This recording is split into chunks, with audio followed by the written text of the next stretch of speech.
How's everybody doing today? It's a wonderful and beautiful day here in beautiful Tucson, Arizona. So I want to get right to it. This book here is by Dr. Joe Dispenza. It's called Breaking the Habit of Being Yourself. The subtitle is How to Lose Your Mind and Create a New One. The contents goes something like this. Chapter 1, The Quantum You. Chapter 2, Overcoming Your Environment. Chapter 3, Overcoming Your Body. Chapter 4, Overcoming Time. Chapter 5, Survival versus Creation. Chapter 6, Your Brain and Meditation. 3 brains, thinking to doing to being. Chapter 7, which is a jump from chapter 6, the gap. Chapter 8, meditation, demystifying the mystical and waves of your future. Part 3, chapter, or should I say, stepping toward your new destiny. Chapter 9, the meditative process, introduction and preparation. Chapter 10, open the door to your creative state, induction. Then chapter 11, recognizing, admitting, and declaring. And the other aspect of it is called surrendering. Chapter 12 is dismantle the memory of the old you. Step 5 is observing and reminding. Step 6 is redirecting. Chapter 13 is create a new mind for your new future. Step 7 is called creating and rehearsing. Chapter 14, demonstrating and being transparent, living your new reality. This is a very powerful piece of literature. It's by Dr. Joe Dispenza. Dr. Joe Dispenza. Okay, and the other day I was talking about the book catalog, and there are different aspects of this that I really like. Books almost falling apart. There's one book called by Henry B. Wilson. It's called The Power to Heal. That's powerful. Another one is called The Practice of Hypnotic Suggestions, and it's by Sylvain A. Lee, spelled Sylvain, then the middle name is A period, then Lee, Lee. It's by a hypnotist. And then another one I think that's very good is called India's Hood Unveiled by Dr. L.W. DeLawrence. He's really good. The last name is spelled Delaurence. Again, Delaurence. So I wanted to get to the book that I really wanted to continue reading from, because it's an old saying, and it says, all readers are not leaders, but leaders as a rule are readers. So I wanted to get to the table of contents. The table of contents is, one is the lock, overcoming our buried pain, remembrances. Chapter 2 is illusion, how evil develops. Chapter 3 is mind, understanding conscious mind and universal subconscious mind. Number 4 is form, how all things proceed from the universal subconscious mind. Chapter 5 is intuition, using the invisible power. Chapter 6 is called faith, moving universal subconscious mind to creation. Chapter 7 is attraction, discovering the center of consciousness. Chapter 8 is called love, realizing absolute love as the motivating power of life. And chapter 9 is success, directing the subconscious for prosperity and achievement.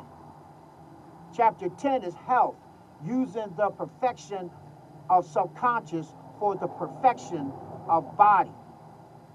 Chapter 11 is immortality, removing the evil from eternity. And chapter 12 is the key, unlocking the secret of self. I'm going to read a little bit of this, but I see my time is going down, so I'm going to make sure that I don't read too much where I can't stop. Okay, so I'm reading verbatim. The Lock, chapter 1. Oh, raise up thine eyes to eternal sky. In thy bondage strike out to be free. Hush the whispering voice of the infinite why with I am and I was and I ever will be. Forging of the Lock. Somewhere in some city, town or hamlet, there is a child being born. Somewhere pure spirit is inspired into form. And even now the lock takes shape. Mighty is the anvil that forges this lock, for it is the memory of the subconscious mind. Light, sound, discomfort, pain, roughness, dampness, hunger, smells, all impinge on subconscious memory. Forging the lock that bars the door to the infinite.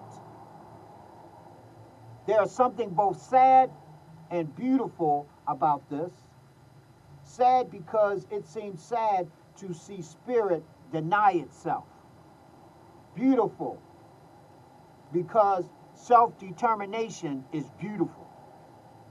For this infant, wherever it is being born at this moment, is free, even as each member of the entire human race is born free.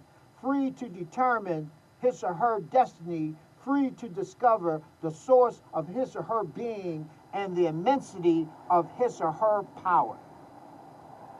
False thought habits.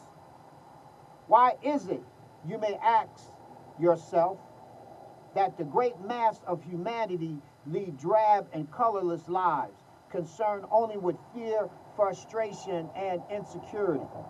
What